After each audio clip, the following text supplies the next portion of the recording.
when it was originally about that, but people were saying it was about Plur, it got convoluted, I think. Yeah. Like, just be like, yeah, we just want to get fucked up and listen to music. I felt like when I first heard Plur, he was like, oh, that's really cool and idealistic. How utopian. And that's like my cynical nature coming out. I mean, like, really? I see a bunch of people like laying around on the floor sweating and drooling on each other. Mm-hmm. Like, I mean, yeah, but part of it is like when you're faced with something that claims to be utopian, your cynic needs to come out. Yeah. Just to check it, because it's like, well, maybe there will be a utopia, but we need to run down this checklist first. Well, I feel like the rave culture itself made a really solid attempt at trying to create a unified identity. But even then, tribalism became a thing. Yeah. I mean, there's tribal house and tribal techno and all the subgenres. All the tribal subgenres. Yeah. Well, and that putting everything under the EDM banner kind of pissed off the genre purists, which is funny to me in that it all kind of is EDM. Well, except for the electronic music that isn't danceable, which is just electronic music. Right. I mean, and it's all really electronic music. That's exactly right. So it's like you either make danceable electronic music or your shit's not danceable. Yeah, it's experimental and avant-garde, and because the problem becomes when people try to be like, oh, there's almond breaks and fucking jungle and raga and jump up and fucking drum step and liquid funk. Because then once all these things start having these defining characteristics, then they lose the very creative element that made them they become cool. They become canned. Yeah, and in that it's just a formula and a factory pressed unoriginal imitation of something that was once novel. And that's what happens with any sort of genre, I think, whether it's trap or fucking, bro step. All these things get into this spot where they have these imitators that think there's a formula to it, and then the listening audience can't discern the difference, and the imitators start to become popular. So then it's like you have all these people who are effectively charlatans concerning creating the music itself, but then the people who are actually the real creators, it's hard for people to tell the difference, because then there's like all this element of entertainment and show that goes into it that has nothing to do with the actual quality of the shit. So then once you get to that point, that's why people shit on Lady Gaga all the time. Lady Gaga's an incredible musician. An incredible musician. Holy crap, she can sing and play the piano. But she's and also an incredible entertainer. That's also too. Avant-garde. So when you put all those things together, it's going to come out looking like she just kind of like fucked around into the spotlight. Oh, like that meat dress. Right. It's going to look like she just did some crazy shit and got up there. Whereas like you look at somebody like Katy Perry. Katy Perry's not a great musician. She's an okay singer. Well, she's got like 2 or 3 good character voices. Yeah, and that's sufficient. Yeah, but the problem is, we have gotten to a point where people don't know what they're like looking at and the difference in that. Lady Gaga, we're not expecting her to necessarily be hitting choreography like Chris Brown or something like that, or Justin Timberlake, Jason Derulo. Any of these people who are hitting who are known for their dancing and singing at the same time. Yeah, exactly. The Michael Jackson. Michael Jackson, where you're hitting all the moves and you're singing. That's like the pinnacle of entertainment presentation. But then that's also why you get the Britney Spears who lip sync, or the Paula Abduls who lip sync. Because they can't necessarily hit all the moves and also like sing at the same time on stage, because that's where I think Janet Jackson, people are complaining about her lip syncing at this recent performance or something. But it's like I bet the times when she did it, she was probably doing choreography, which is not that's not uncommon. Mariah had bad monitoring and couldn't hear what she was supposed to sing along This with. happened to a few people, and that was for like New Year's Eve. So, well, that stuff's not easy. But then when it happened to Beyonce, she didn't fucking miss a note, which is that's true. That shit's crazy. Because then, hate on Beyonce if you want. When you find out shit like that has happened to her, where she like completely loses her monitor in the middle of her live ass performance and doesn't miss a note, and you're like, you gotta respect that. I've heard shit. that she is like a super incredible recording artist. Like she can go in and re-perform a section of a song like over and over and over again until she decides that it's right. And like the mythology, of course, is that the engineer in the room is just like. I mean, I can tell there's a difference, but it's not really that much of a difference, like when it comes down to it, except for the artist who's trying to retain the entirety of their vision and communicate with as much authenticity as they can. And I've always thought that was really incredible. Like there are singers out there. And there are performers, there are musicians and there are performers, and sometimes they're the same, but they're not always the same. And so I think that's you can't hold them to the same standards. You can't. It's just not. It's not reasonable. It's like, okay, fish, we know you can swim really fast. Let's see how quickly you can climb up this wall. Right. Yeah. That's exactly what it comes down to. So that's why I think I don't know how the old Janet Jackson is off the top of my head, but all the people who are complaining, it's like, man. We're at a point where, on the one hand, it's good if you don't feel like you're getting your money's worth. You can make some attempt to get your money back. Yeah. But when people use it, it's usually for some like very extraneous, unimportant shit. Like, oh, we paid for a concert ticket and she lip synced for part of the performance. I want my complete money back. When it's like, well, what did the contract on the ticket say that the performance is going to be 100% live? Because I've been to concerts where the performance was bad enough. Like when Jay-Z performed in Indianapolis with 311, I left like 3 songs in because it wasn't that great. I didn't fucking ask for my money back because I stayed for most of it.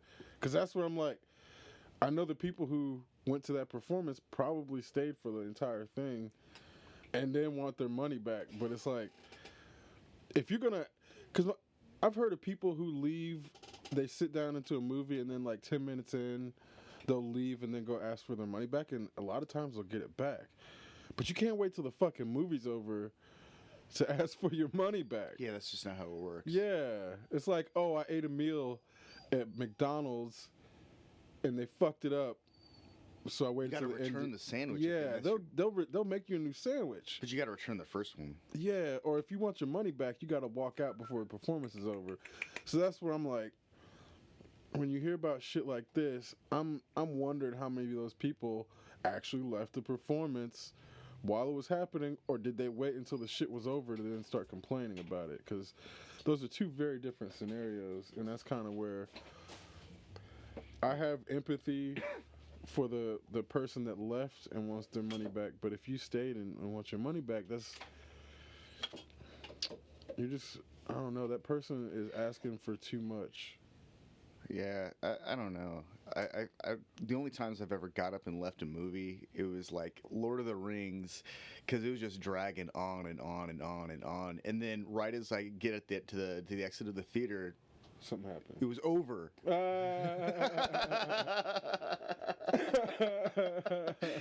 Like, it was like, come on, just end. You've had like 5 opportunities to end. Which movie was this? It was the first Lord of the Rings, the Fellowship movie. It was like, I'm like, God, whatever. I'm just done with this. I'm gonna leave. And as I get to the end of the theater, it's like the music starts, the credits roll, and it's like, seriously? They didn't do an intermission during it, did they? No. Because I remember I think the last movie... It was like the first week that it was out. It was before the extended cuts had been released or even announced. And I think Titanic might have been the last movie in the theaters that's had an intermission, if I'm not mistaken. I don't know if there's been one since. Because they thought about putting one in Avengers Endgame. what was that? Avatar needed one. That James Cameron CGI movie. I don't know if it. Yeah, maybe it That didn't one have one. that needed one. That was a I never saw long ass like, movie. Ugh. Well, because like the reason I still haven't seen it is because 3D movies are a fad In their current state. And part of the reason is when I've been playing a lot of VR, and then going back to third person and first person shooters that aren't VR, it's a different experience. Yeah. Whereas a passive 3-dimensional experience is like sitting in the real world watching it happen. It doesn't work. Yeah. And this is kind of where, when we've grown accustomed to the 2D screen, it gives us a sense of separation. Whereas if you're immersed into something, your body and your mind want to be active, and there's only so much passiveness that can come in 3 dimensions. I believe in that the media is going to have to be produced differently. I know that you were involved in a really advanced augmented reality VR project at one point, but I've always felt like augmented reality had the best potential for I think so. Complex especially first-person shooting type games. Just anything in general. Well, anything in general, yeah. As long VR as is too set. It cuts you off too much from the real world. Well, it doesn't provide enough stimulus or input to fully virtualize an environment. You're still that too. You're still, even with the there's like bodysuits and like the frictionless the omnidirectional treadmills and everything. I think even that level of immersion is going to still like not be enough as to where. Because I was thinking about, like, I had an assignment where they wanted you to look 20 years into the future and think about stuff that's going to be possible, that's not possible now.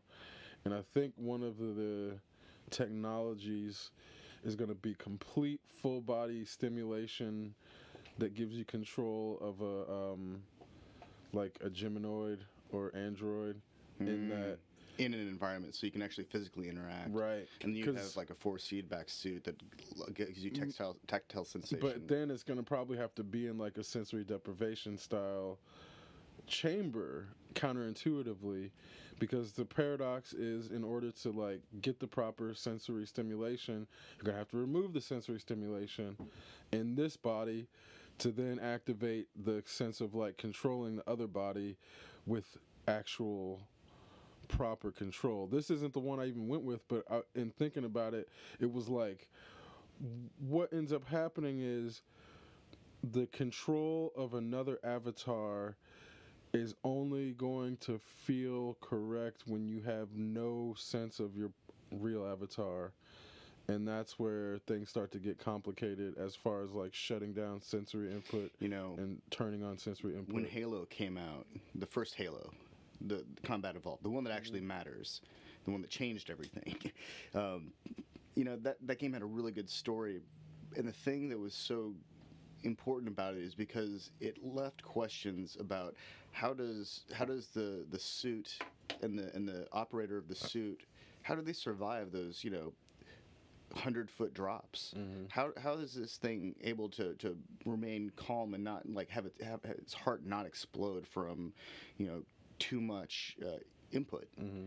And we determined that the Master Chief's on a really heavy combination of like sedatives and speed, and that way he isn't isn't freaking out every time something moves, but his brain is still in a state where it can control the suit and his body, and because at a certain point the suit's doing all the work and the body is just in there to hold the nervous system in place. Right.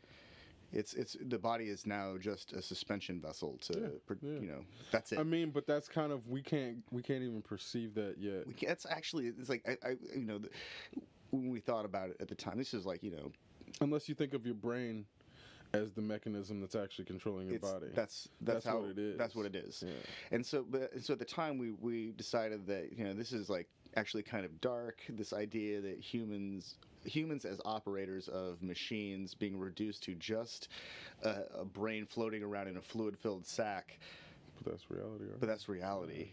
And then this realization that to do this, the military operated by the government of humanity or whatever said, okay, we're gonna just drug up our soldiers and make super soldiers. Otherwise, they can't survive the process of being put into the suit even. Mm-hmm. And like, I'm not sure that that's a reality that people are actually ready to accept. That, like, there are things like methamphetamine in a lot of ways were propagated because of war. The Nazis used it. I mean, our own soldiers used. The British have used it. There's a great story about a British pilot during World War II who gets shot down over northern Africa somewhere and walks out of the desert.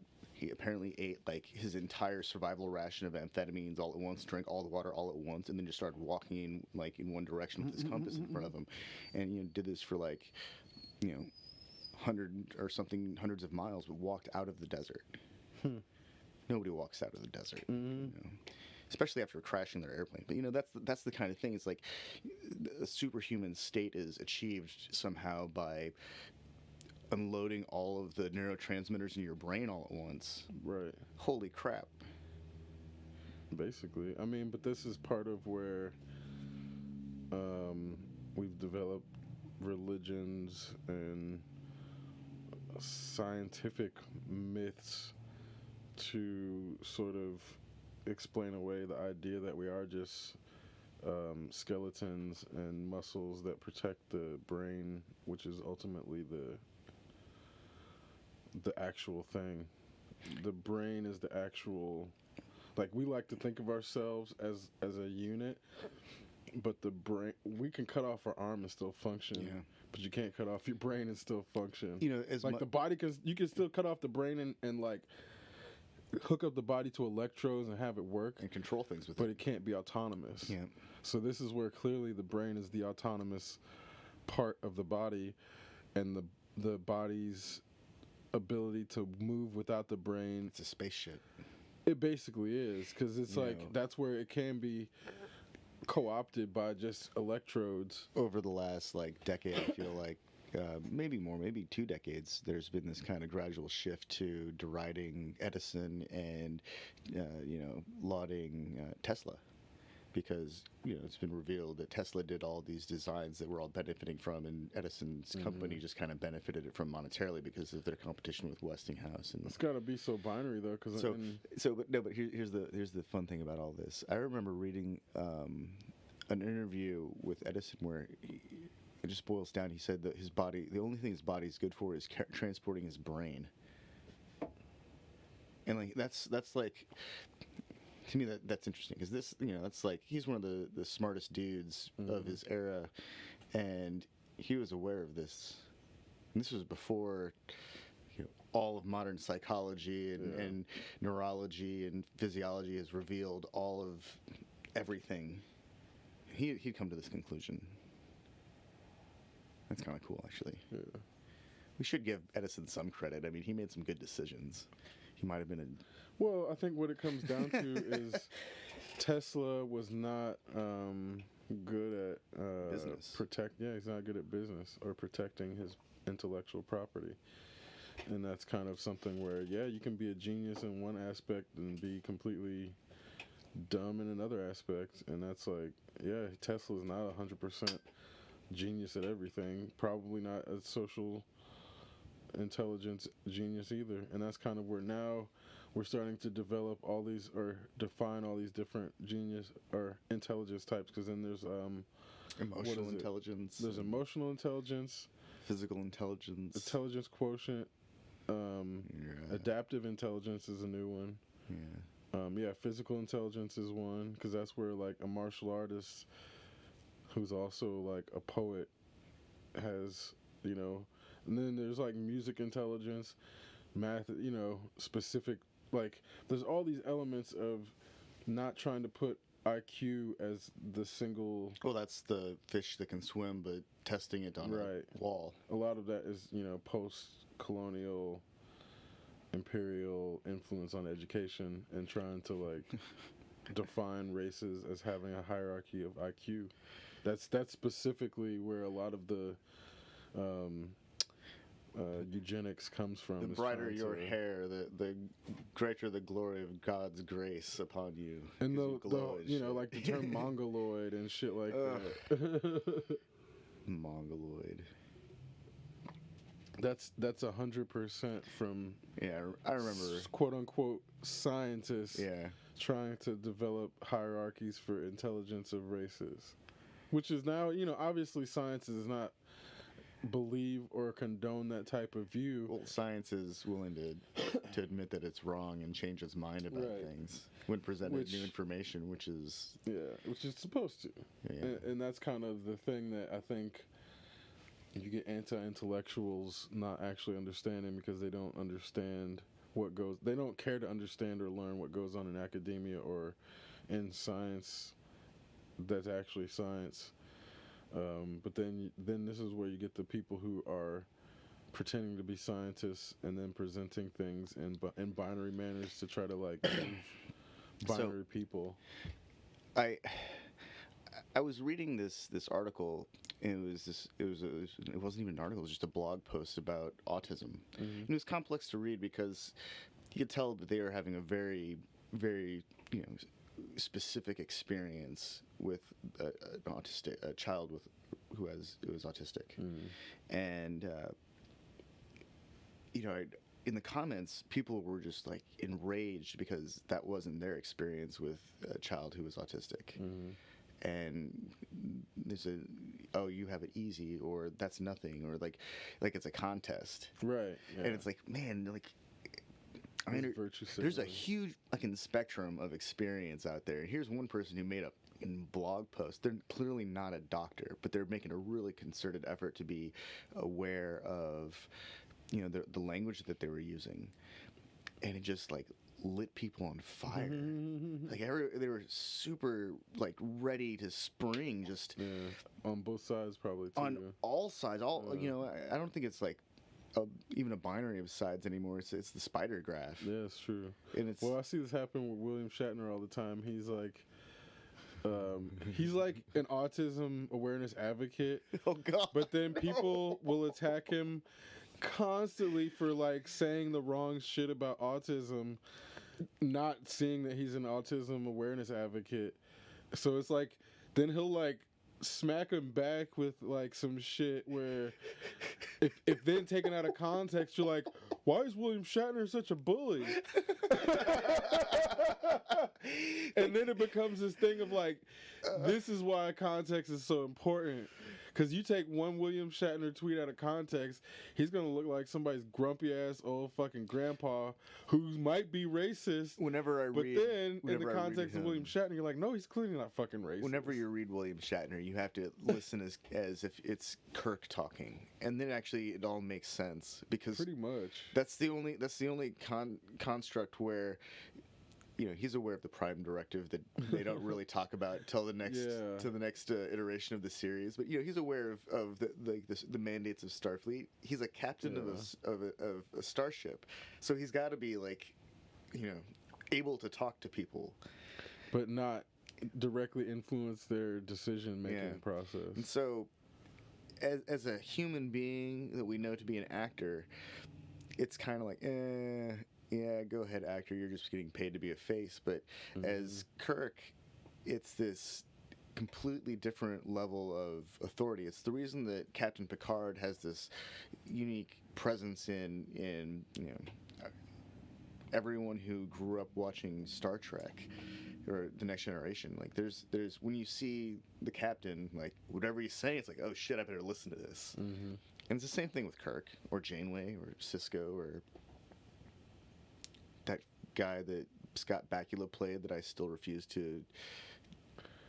Well, but then you realize over the course of the seasons that it's not because of their rank, it's because of their ability to make decisions under like pressure. Yeah, and they'll remain And calm. everybody on the ship trusts their decision making process, because then you see like people try to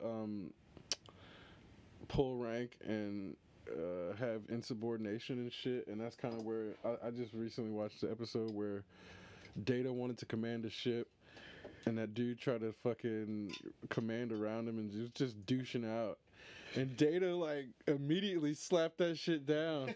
And I'll never forget that, because it's like, He's like, no. he did it in a way where you're like, if somebody's trying to, like, fucking usurp your authority in front of everybody, you have to, like, put them in their place back in front of everybody in a way that's, like, in civilized society, you would be inclined to be like, let's have this talk in private. But in reality, if you don't have that talk in front of people, then you've lost your fucking authority. And it's like this weird primal hive thing that, on the one hand, we like have clothing and we have a language and we have rules and we're civilized, but on the other hand, we're still fucking animals. And if somebody gets alphaed out in front of everybody, that shit you have to re-alpha out to like gain that hierarchy back. And it was kind of like, even androids get that shit in a way where, you know, I think Data's character, he's constantly studying human behavior, and you kind of forget that until he brings it up. But then when shit happens like that, where he's like, he's forced to exhibit human behavior in a way that he doesn't even realize like how human he's being. He like was basically Biff Tanner for a second, or Biff Tannen, whatever the fuck his name. The thing about Data that's so interesting is that he's a mirror for humanity. Yeah. Because that's all he knows. Is what he sees, and so it's always interesting when he does almost the exact same thing that somebody else does, and they say, "No, Data, it's okay when I do it, but when you do it, you have to, do less." There's this really weird control power dynamic that's eventually overcome. It's not just with him though, because it's the everything. Starfleet thing, because everybody's property of Starfleet, which gets back to the whole, the people aren't as advanced as they think they are, which comes back to why we have the Q species testing humans to be like, hey, you guys are almost where you think you are, but if you don't check yourselves, we're gonna fucking wipe you out. Because then there's all these things that happen, like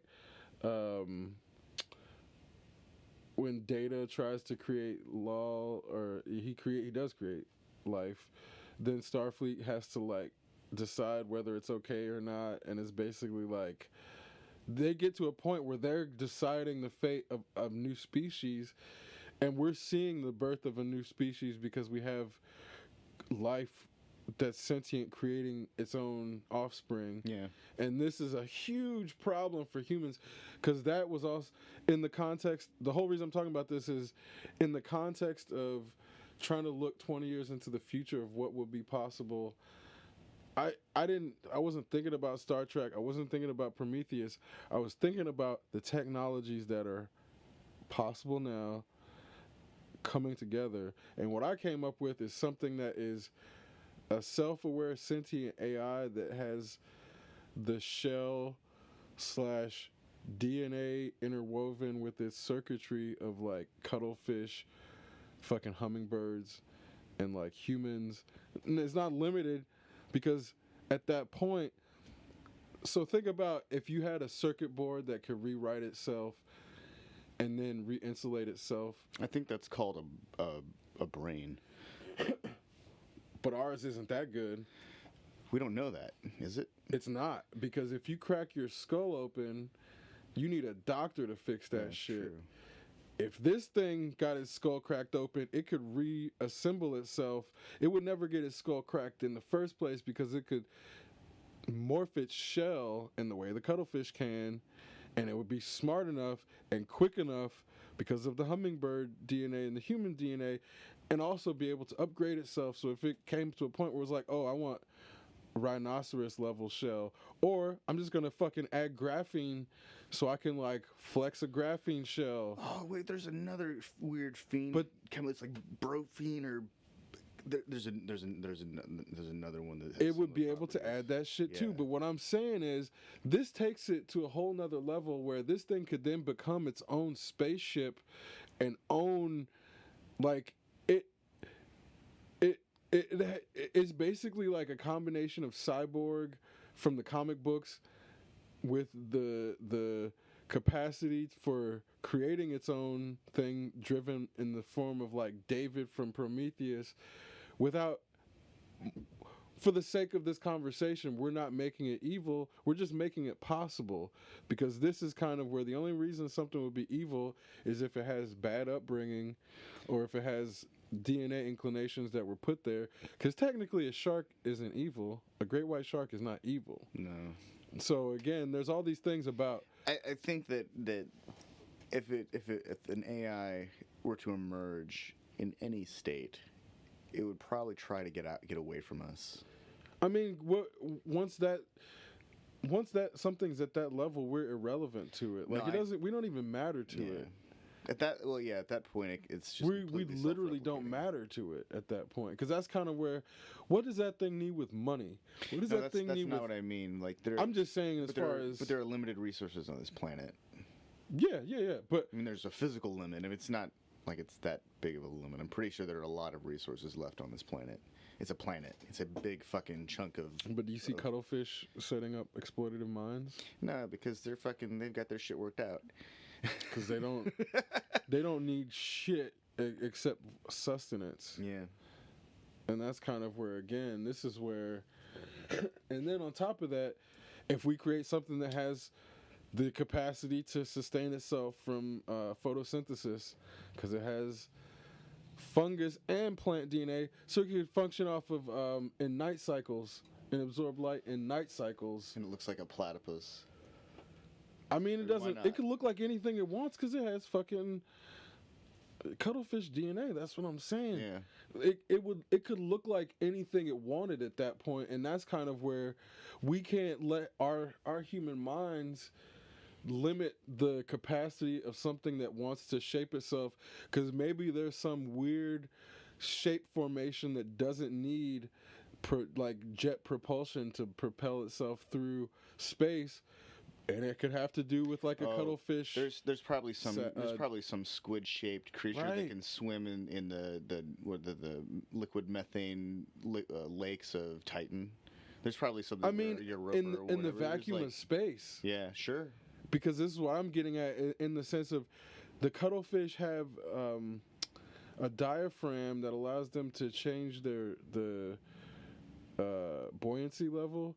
So in the context of the vacuum of space, if we're talking about changing pressure to start getting propulsion, you wouldn't need any like jet when you can when you have your own internal diaphragm that can then start. If you have the capacity to exist in space without oxygen because of fungus or whatever it is, there's all these things that could be combined. Because then we say, oh, then we make it part tardigrade, because this is something that could forever expand its, not only expand its DNA, but then you say, oh, it could expand its code base to talk with any computer language, have it open so that it has the capacity to interface with any language, because then when it meets something else in the fucking universe, it has the capacity to, like, if you look at encryption as a language, and you have the capacity to be like quantum level computing, and you could learn that shit, this sentient AI could learn to talk to anything, and that's when you start to have these Google computers talking to each other in a language that humans don't understand. That might be gibberish. How there was that announcement recently that Google had reached some kind of like milestone with their AI program, and that they had developed some kind of AI supremacy that was just yet to be challenged by any of the other players. And it occurred to me, it's like, well, if they've got a true like quantum computing system, then it's done, right? It's like it's already able to do things that are It's like a confluence of things. Yeah, exactly. It's like whatever they're saying they're doing, like, you know, piecing it out stage by stage. We've reached milestone 17. We've reached the next phase of development. We've reached the next key marker. You know, all this stuff. Like at a point, how many of those things have all happened already, and they're just telling us piecemeal? Right, a lot of them. Yeah, that's what I mean. So, it's, why? I mean, other than to generate revenue, they're essentially holding the keys to, like, you know, all sorts of questions. Yeah. And the only reason I think they haven't figured them out is because they haven't solved those problems on scale for humanity. In that, like, okay, technically psychology doesn't understand the human brain yet, but so there's no way to understand how to reproduce the human brain. What if we've already surpassed critical mass and there is no solution because there's just that's another possibility, and that's also in line with the notion of the advancement of species, because there's this idea of being post-human, and humans won't, like, X-Men deal with this in the context of mutants, but there's the real reality of it is creating sentient life that has access to super processing power and also things like self-modifying exteriors and shit, because that's kind of where those things exist piecemeal now, as in there's programs that can imagine themselves and then, based on different scenarios, modify their physical representation. But this is where the software has to be there. It has to be written correctly, because AI doesn't just wake up. That's not how it works. I say it like that sometimes just to...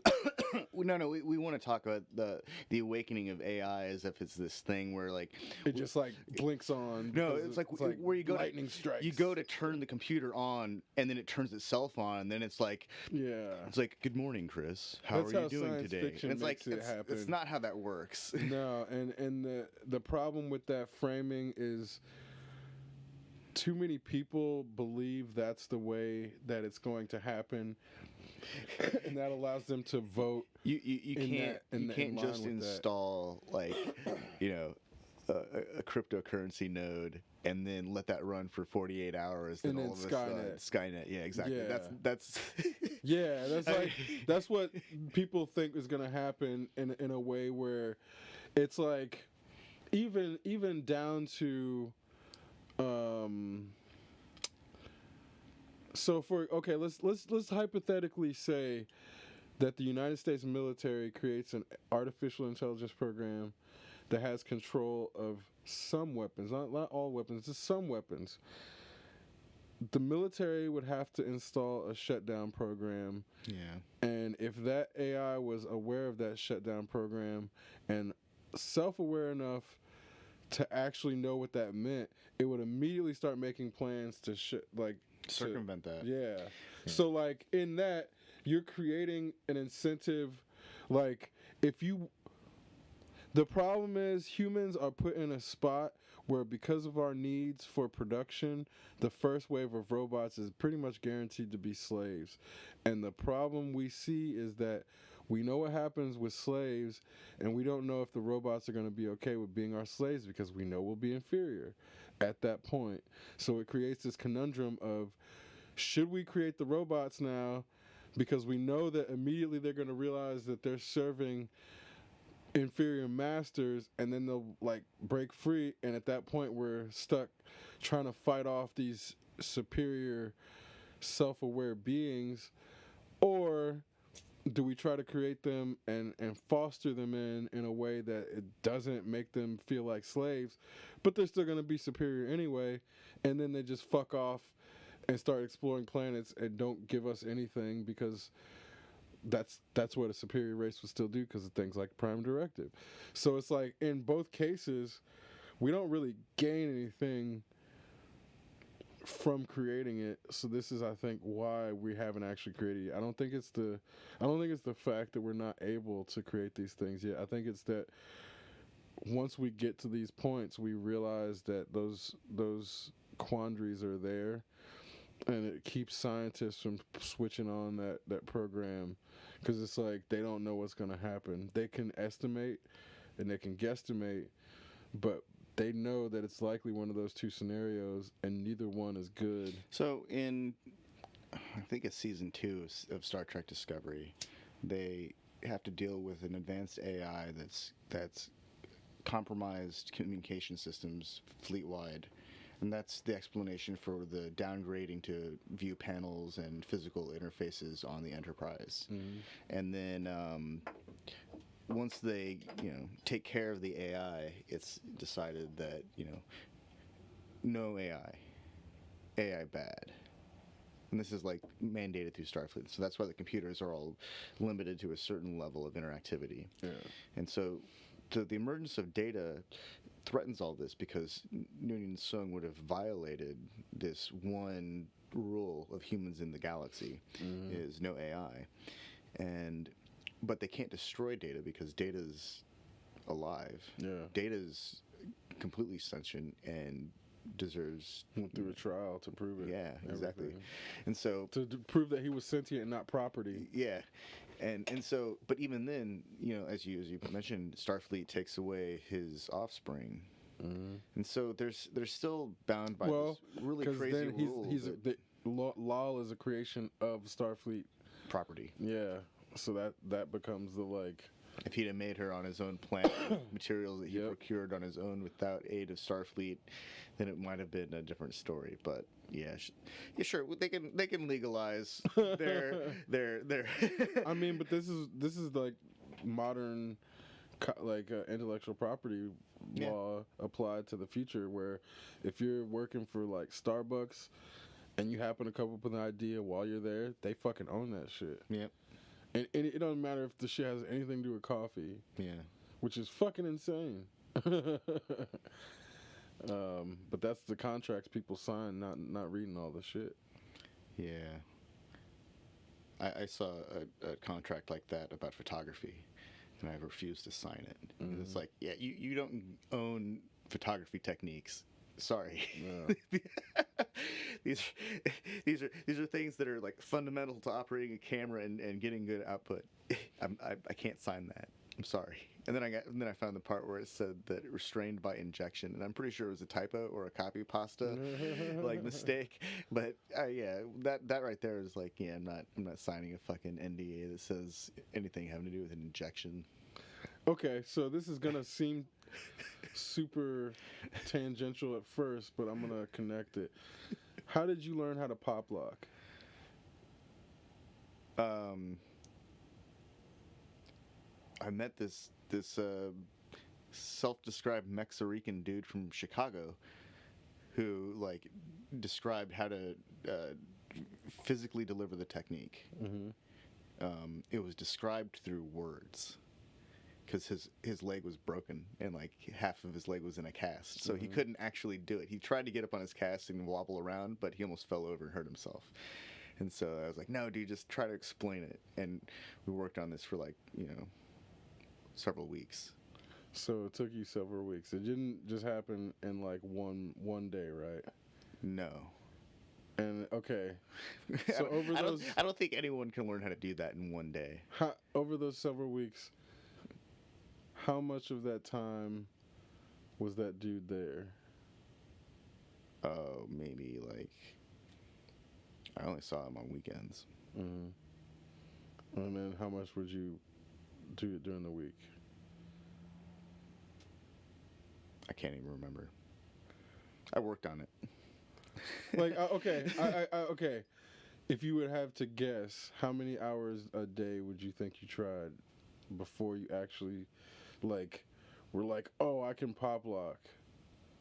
When you finally were, like, confident in being like, I'm not learning how to pop lock, I can pop lock. I don't know. That was a very strange 2 years between high school and college, where I don't really remember. My judgment of time was flawed during that period of time. So what I'm getting at is kind of like, It was something that I was actively doing. I was Now- very keenly interested in like figuring out how to do it. now if you were to pop lock, and then somebody was to say, copy everything you did for like 10 minutes, would you consider that your intellectual property? No, Why not? because no matter what they're doing, they're still doing. They're not. That's I don't know. It's dancing. It's not. I don't think it's the kind of thing that is really like can be intellectual property. It's moving. It's like moving from position A to position B is something that, as long as you're working within a normalized biometric framework of range of motion and baseline physical ability, there are ranges of motion, and if you can move through this entire range of motion, then that's just, you have complete range of motion. And dancing is just utilizing range of motion repetitively, hopefully with some kind of attempt to make it make sense in the context of music. You can't just like bounce around out of time, and that looks weird. But yeah, I think that there's a whole range of motions that are like, this is a normal range of motions. And there are people who can't go through that range of motions because of physical, reasons, or they've got some neurological issues where they don't have full control of their body, and they have a different range of motions. I'm sure that they can all learn to dance within whatever range of motions they have, but as long as we're talking about like standard shit, not like extra limber can like bend their arms around themselves and do all kinds of crazy, like, freak show dancing is cool too, but if it's within a standard range of what the human body can do, I don't think that anyone really owns that. Someone might disagree with me. Some people might really disagree with that, like the people that invented boogaloo, or invented popping, or invented waving, or invented the new waving, or invented whatever style of dancing that they're really into. But I think that at a certain point, even things like tutting are a construct that are created by a lot of different people, especially now, because it's not the same way that it was when the King Tut was first introduced. It's a lot more complicated than that. And so it's like more like, how can you figure out how to move within a framework? And then there are rules. And then after a certain point, hopefully there's some kind of fluency within these motions, and then it can start to look like a dance. But that's more of a physical intelligence thing, I think, than a vocabulary of knowing different forms. Because a lot of these forms exist because they're all that can exist. Like tutting. Tutting's really rigid, though, in what's actually possible, because the body can only go in so many different directions and still meet all of the requirements to look like tutting. So what's the difference between that and martial arts then? Contact. So what about ballroom dance? Ballroom dance is like... Is ballroom dance intellectual property then? Because there's contact? I'm not trying to push you in any philosophical direction. I think this is kind of where... I think ballroom dance is a really interesting thing in the context of competition. So competitive ballroom dance has also sorts of extra rules applied to it. So I think that's part of the dilemma, is that once it starts becoming a competitive sport, is it really for fun anymore? No, of course not. So is it really dancing?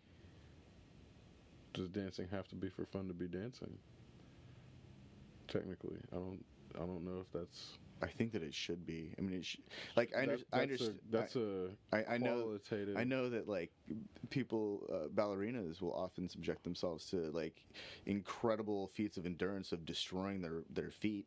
Yeah, they're not having fun. They're not having fun. But is that not dance then? That's fine art, I think, at this point. Fine art is. Does it have to be binary? I mean. No, I mean it's a spectrum. Because then, like. I don't think. I feel like it's like the difference between like a craft and an artwork. There's at a certain point, there's a threshold where it becomes more than just a craft, like with painting. It's usually with payment. Yeah, most of the time. But this is what I was getting at ultimately with that framing is. Now all that said, so have you heard of Fortnite? Oh, that crazy video game. Yeah. Yeah. So what Fortnite was doing was they were mining YouTube videos and finding like dances and selling the dances for like 99 cents a pop for your avatar. And they were mining from specific people, so like Soulja Boy, Superman, or the Floss. That's not the first time that's happened. In I think World of Warcraft, you could have your avatar's dance based on their race. It was like a racial-based dance, and they took one character's dance from this Indian pop star. I can't remember the guy's name. The song's Tanuk Tun, and he does this like very specific dance, and it's not a short dance, but the avatar in World of Warcraft goes through the whole sequence, and it's hilarious. That stuff cracked me up, actually. Yeah, I mean, and that's kind of where I know the case. They brought the case. I don't know how it ended up because it wasn't too long ago. Yeah. But that's kind of where again, I don't have an answer. Like I was never saying I had an answer. It was more so. I think that's kind of something people need to think about. Where it's like, if Warcraft or Fortnite is making, like if they went to Tien Linton's webpage, I think that fucking found your video and took your dance and was making 99 cents every time from your specific video, like. Does that not then become intellectual property that they stole? That's a weird spot. If you're the first person that does something, is the video being hosted locally, or is it being hosted on a server somewhere in the cloud, like a YouTube server or something? I mean, they probably originally, like, let's say for the sake of, so let's say they see it posted on some random forum, and the video is being hosted through some video hosting site. I mean, let's say for the sake of control, let's say somebody recorded it on their cell phone and then uploaded it to like their photo bucket. So the person who created the video actually owns the video. So if they don't have a release for the person dancing, then they're not really supposed to be able to profit from that. But then, if you do a 3D model that reproduces the dance in the video, then they didn't steal the video. They didn't steal the video. Someone just observed a video. No one's making any money yet. Someone buys the rendering, and then they apply the stick model attributes to the tune, and then they charge money for that. So whoever's the that's an interesting question.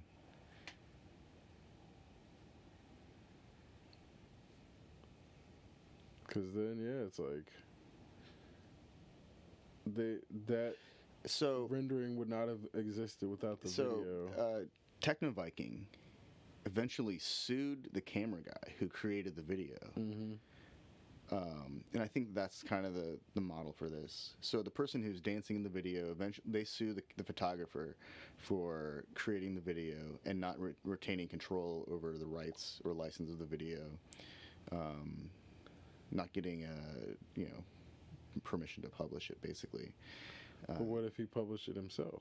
If somebody then would he have to sue Photobucket? You know what I mean? Because that's kind of where, again, I it's like... think that there's probably something in the licensing of Photobucket that allows them to sell media or something at some point. Because I've seen my images that I've had on stored in Photobucket appear all over the place. I mean, I think the problem with Techno Viking too, though, is his image was too far widespread to have one organization that was like in control of it. Yeah, and they were like specifically making money, whereas I don't think the person Fortnite is selling a bunch of different dances all in one place, and that's where, again, it's like it would be different if they weren't making so much money. So the it. dances in those videos were created by choreographers who were hired by through some agency, and then that property was copyrighted through a music video. So the music video is property, and maybe even the touring choreography. So there's a touring agency that owns the rights to all of that stuff. Mm-hmm. So those would be the people that would be that. And they weren't contacted by the video game developer? You don't know? That hasn't been determined. They were not. They weren't. So they're the ones who have the reason to be, interested in this. For sure. I mean, but this gets back to the point of, like, if a choreography routine can be... I think if they're gonna sue people over chord changes in songs and musical motifs, then at some point, if somebody designs something that's intended to be replicated, then that's a design issue, a design control issue. If someone's doing their personal mating ritual dance, and someone wants to imitate that, that's kind of weird, I think. Well, but this also gets back to performance rights, in that you can perform a lot of things. You get rights for it. Or you don't have to get permission if you're not making money off of it. So you can go reproduce a dance in a public square if it's for a performance, but as long as you're not charging money for that performance, and you can do that for singing, as long as then you don't get a cease and desist order from the person who created the property. But this gets back to, again, where is the line of intellectual property when it comes to physical? Who owns the rights to using a hammer? Who owns the rights to using a doorknob? Who owns the rights to pressing a button? Who owns the rights to let's see what else? The gas stove, that style of valve. But if you do those things miming them, they could become dance moves, and that could be copywritten potentially. So, or I think that who was it that tried to copyright like a word recently? Was it Katy Perry? Probably.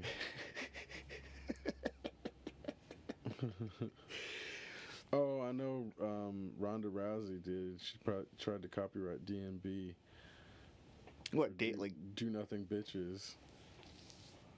What the crap? It was terrible. Yeah. I'm pretty sure they denied it because drum and bass came way before, obviously. Yeah. I thought you said DMB at first. I was like, wait, like Dave Matthews Band? No. She can have that. No. DNB. Which, that was like a very weird period when she was trying to co-opt that. She is not one of the martial artist poets. No. Most definitely not. Well, she then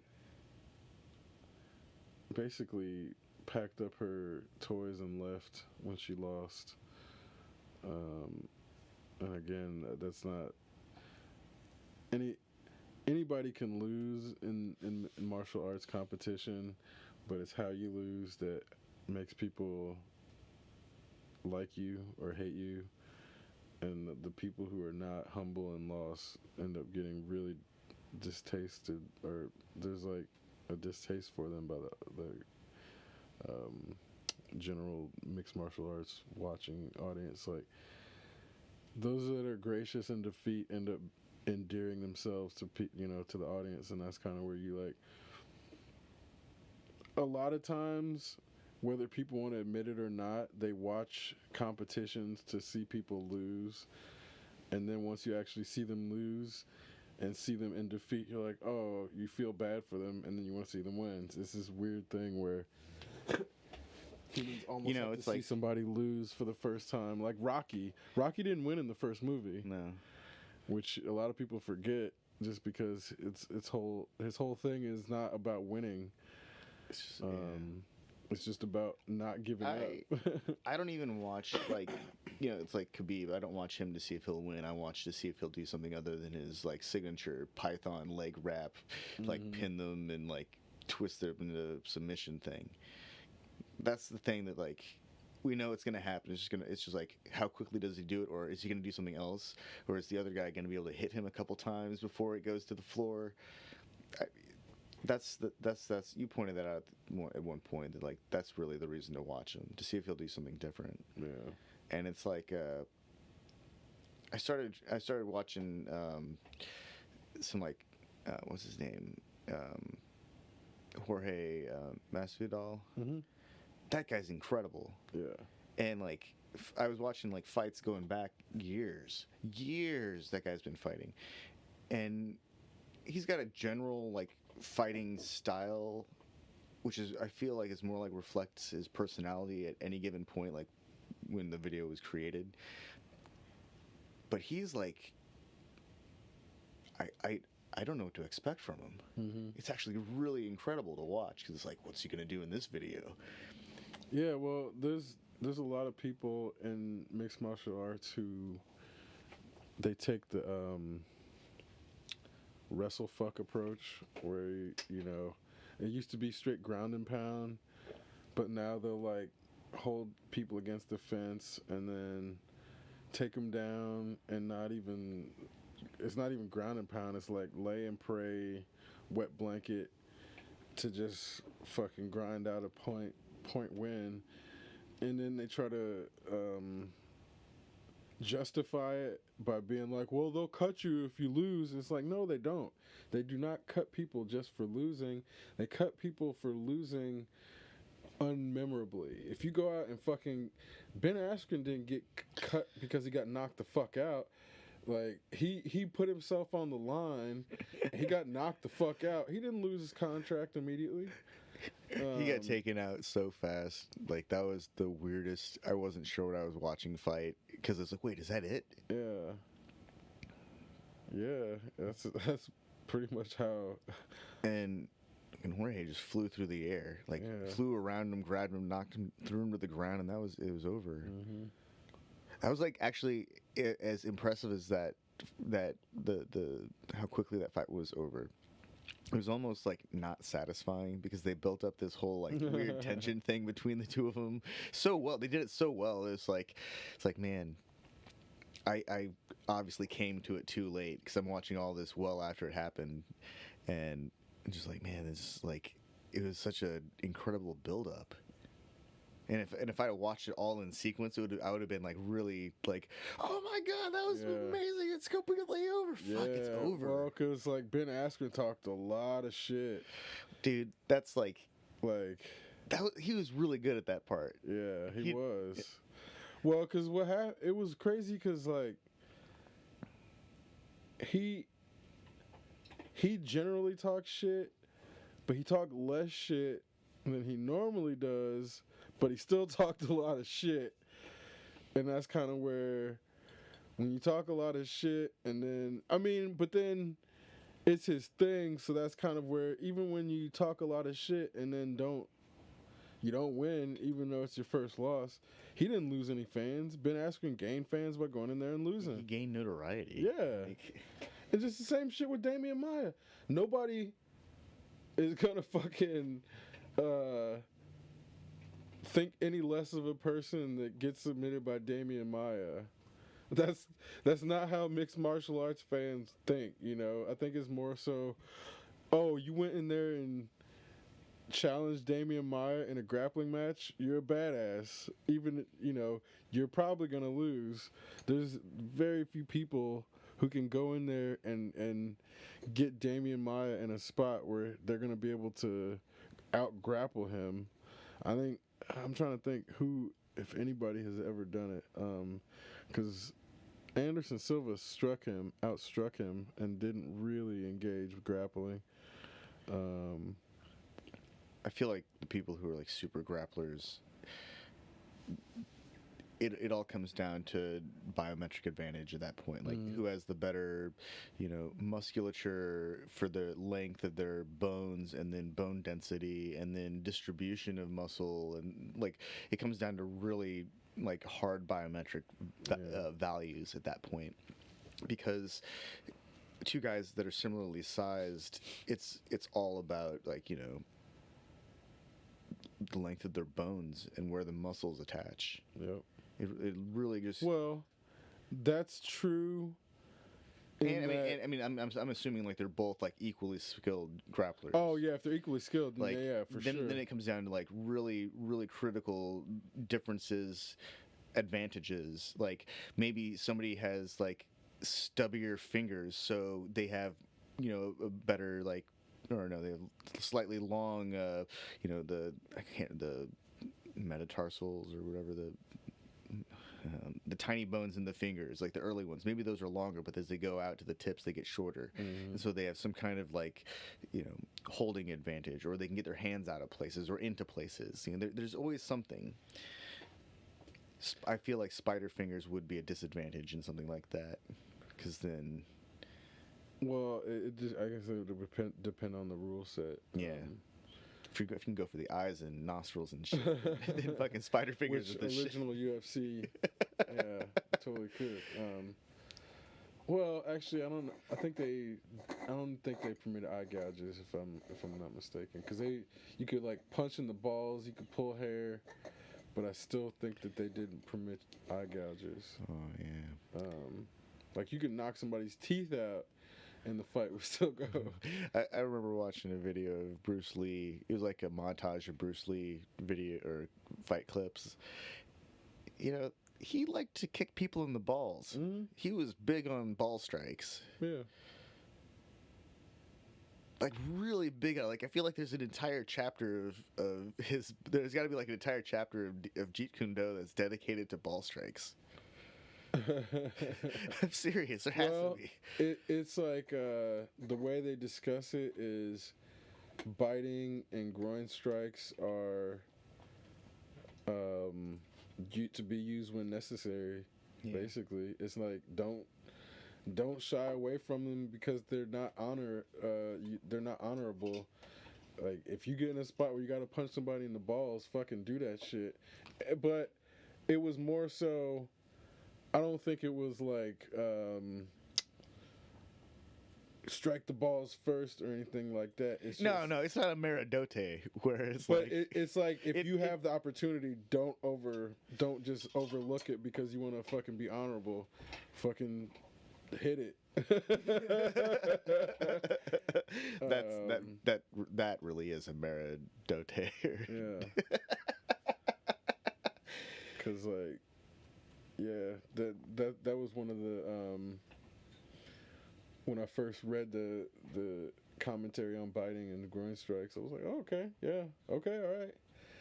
And then the whole Mike Tyson thing makes more sense where in the context of two people who have had their fight or flight kick in. Well, I don't think either one of those motherfuckers is running.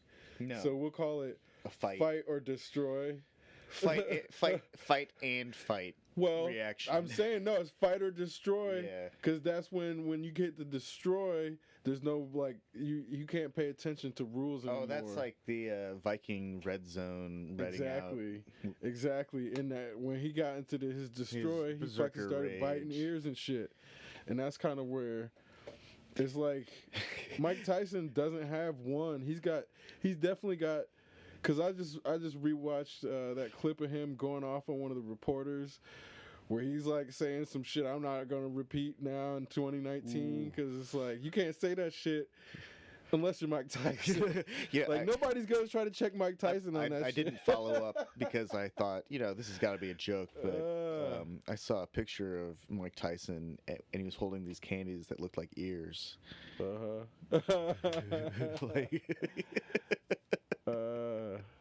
He probably had Evander take pictures with them too.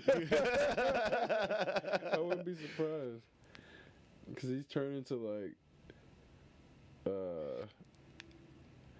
empathetic old man, Mike Tyson. Yeah, man, his transformation has been pretty spectacular. From going to prison to getting facial tattoos to getting out of prison to becoming an actor. Yeah, and then the whole prison thing is weird because, like, I know. I mean, he was in Indiana.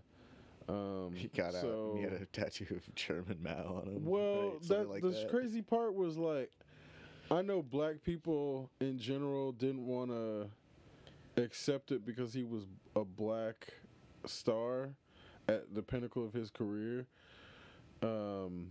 But the way it went down at the time, it did really feel like he was set up. So that's kind of where I don't know.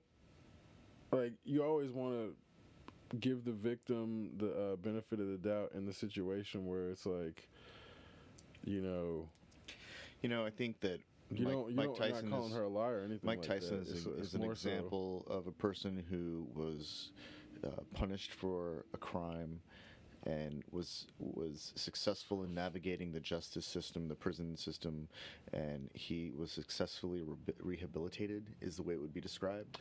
If he was ever actually that in the first place. No, I know, but that's what I mean, is that whatever he had to go through, that's the way it would be described. He's a successful example of the rehabilitory nature of the criminal justice system, and so the system gives itself some claps and pats itself on the back and says, we serve justice to society. Right. And it's a really strange, he gets out and he gets to move on with his life, and there are other people who experienced a similar situation who, when they leave the prison system, they're not able to move on with their life like he has been able to. I mean, he's been afforded a very unique opportunity. And I mean, that's kind of where I'm wondering. I think that's one of those things where, like, society is like, here's your answer. He gets to be a normal person, and not everyone gets forgiven. And so that's very true. But I guess I'm still wondering if he deserves it or not. And that if he's guilty, then he doesn't fucking deserve it. He should still be in jail. But that's kind of where it felt like such a setup. I think that's where a lot of people think it was a setup. Because my thing is, I don't think she's ever come out and was like, oh yeah, I got paid to lie. Because I don't know if anybody would, after setting up Mike Tyson and the pinnacle of his career. But I feel like when the Me Too shit happened, she would have been more inclined to, I don't know. I feel like the Me Too thing would have been the opportunity for anyone to cash in, like, with the book deal. Not even cashing in on the book deal, but more so, like, if she actually had that shit happen to her, then come back and be like, hey, this dude needs to go back in jail because this shit happened to me and you guys treated it like shit because you guys were fucking clearly not treating anything seriously back then. Like, the fact that he's out of jail now and would be proof that they didn't treat it seriously, but that's where employed, making movies, exactly, assuming he was guilty, which is fucked. And that's kind of where I'm like, on the one hand, the only reason I don't really think it's fucked is because my cognizance of the events at the time make me think that he was more set up than to think that it actually happened. But if it actually happened, then that's when I'm like, put the motherfucker in jail if you found him guilty in the first place. But I don't know. I think people of a certain generation want to let things linger in the past because they also have either trauma or offenses that they don't want dug up, which is then that becomes part of why you hear a lot of people like, oh, so if I like did some shit when I was 18 and am I gonna get in trouble for it now? Well, it depends. What'd you do? Did you kill somebody or did you like slap a girl on the ass? Because those are two very different things. And it's like, I think there's definitely a sense of everybody learns their boundaries with other people's person, in that I don't think anybody's going to be completely innocent of not like violating another person in some manner, not necessarily sexually. It's more so like, oh, this person, like in kindergarten, somebody pushed somebody out off of like a big toy off a second story. He violated another kid's person. Yeah. That's a violation of another person. And in that, it was like that dude, his person or his reputation was tarnished to that group basically forever. I think nobody would ever forget that violation because it's such an extreme violation that's, you know, not normal, in line with shit where you're like, if he do that when he's in kindergarten, what the fuck? But then the dude became like this a very different person, but you're never going to disconnect that shit from the back of your head like, oh, this guy has this shit where he can click and push somebody off of push a kid, even though he's a kid. It'd be different if it was an adult that was like trying to rob somebody, but he pushed a kid off of a fucking big toy. So the other day, 3 judges were arrested outside of a White Castle up in Indy for getting into an altercation, failing to de-escalate an altercation. And it started because one of the judges, all 3 of them were apparently incredibly intoxicated enough to go to White Castle in the middle of the morning. The strip club was closed. Because the strip club was closed, yeah. So they were like in the parking lot, and one of the judge gives the bird to some random vehicle that drives by, and like, not realizing where they are, and that their title in the courtroom doesn't really matter, you know, on the streets at 3 or 4 in the morning or whatever. These motherfuckers turned around and like got into a fucking fist fight, and then one of them pulls out a gun, shoots at one dude in the chest and the other guy in the leg. Yeah. And those guys, of course, go to the hospital, and the other guys get arrested. And apparently, the one judge, she was so tanked that like the police said that she couldn't give accurate testimony on the scene, and, like unreliable, because she was so drunk. Wow. And so they have to go by the camera footage, of course, which is plentiful because White Castle has cameras. White Castle has like more cameras than they have seats available for their patrons. Judge is a weird position to still have. They're held at a really high ethical standard because... I mean, it's like weird to have those positions anymore. Yeah, well... You know, that's... So... Here's some judges. They're supposed to be upholding this higher ethical standard, and I was reading this aloud the other morning, and Sheila's like, "Holy crap! I went to high school with her. She was on the yearbook committee. Like, that's hilarious." She's like, "I always wondered what happened to her." I was like, "Well, now you know." A lifetime of fucking repression. Yeah. Explodes into one night of White Castle and shotguns. White Castle and fucking strip club and handguns. That's an Indiana story right there. Yeah. I feel like there should be rules about judges like being tanked in public and going to strip clubs. I mean, It becomes then, are they the equivalent of priests in No, they public? just need to go to a different state where they're like don't have any jurisdiction or powers. Sorry, we got to go to Illinois, guys. Yeah, I don't know. State laws have become weird now that some states are legal and some are not. I think that civil service needs to be reevaluated what that actually means. Mm-hmm. I think people have for too long assumed that our elected representatives are officials and somehow are by virtue of election have qualities of leadership, Right. and that leadership is even a quality that we want in our elected representatives. And so I think if the job is to carry out legislation or to carry out upholding the law or deciphering the law, then that's what they're supposed to be doing. Like, right. Well, I think it's how you define leadership, because I don't think that I don't think we want like crony high school clique leadership. but I think that's what we have. Right. It's just a popularity contest.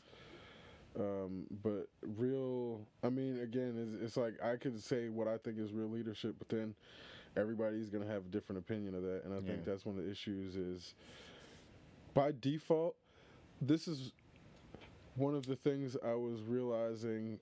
By default, having a two-party system creates definite diametrically opposed ethic systems, because they don't share ethic systems and actively use ethics to separate their political alignment. And I think this is inherently why we get this pendulous swing between social constructs of what government is trying to do, because they're trying to enact two different ethical paradigms in the same government, and that's never going to work, just because it's a paradox in itself.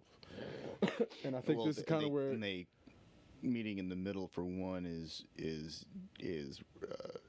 submitting and letting too much slide, and the other one it's like not getting enough. Yeah, I mean, and in that, I think there's the false sense of being able to compromise ethics as something that's possible, and we're learning that it's not possible to spend money on opposing ethical ideologies, because then they just cancel each other out over the time. What happens is, this is a fundamental truth of politics. Every tax dollar spent by one party is spent to undo the tax dollars spent by the other party. Yeah. Period.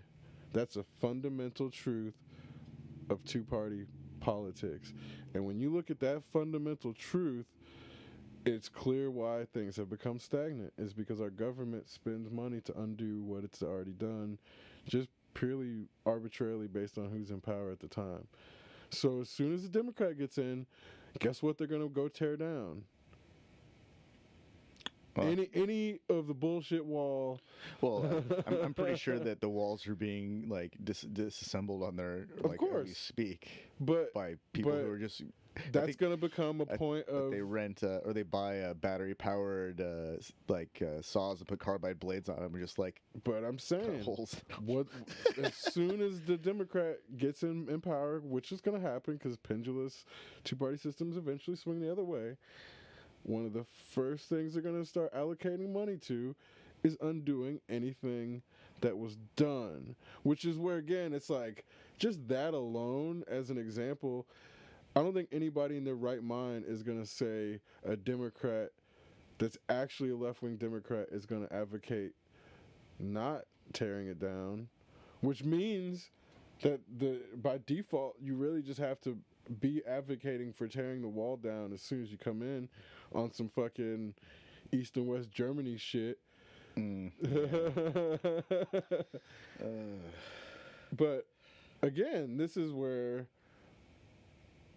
we're only here because the older generations they didn't actually learn their history. And then they want to blame young people for trying to hold people accountable.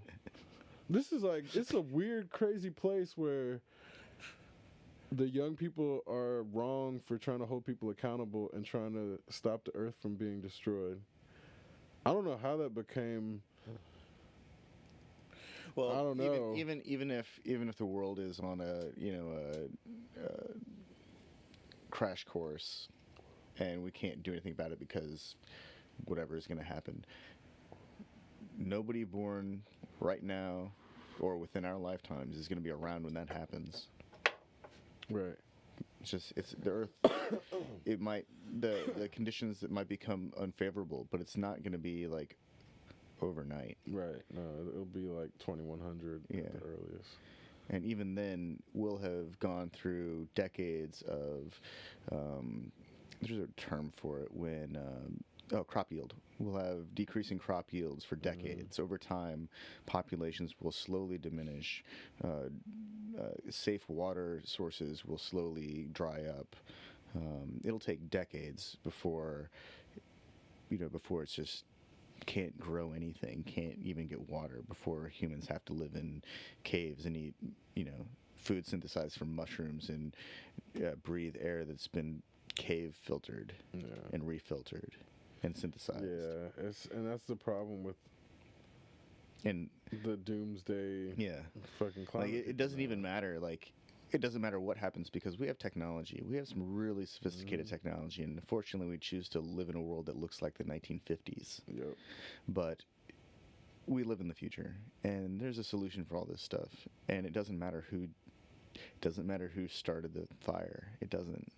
It really doesn't. It doesn't even matter who fixes it, because if we can figure out how to sustain life on another planet, then figuring out how to survive on an inhospitable Earth won't be a problem. But where's the profit motive in that? What, it's surviving on an inhospitable Earth? Well, you got to keep keep people alive so the consumer cycle can persist.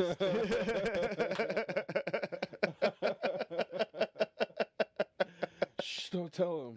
Don't tell him.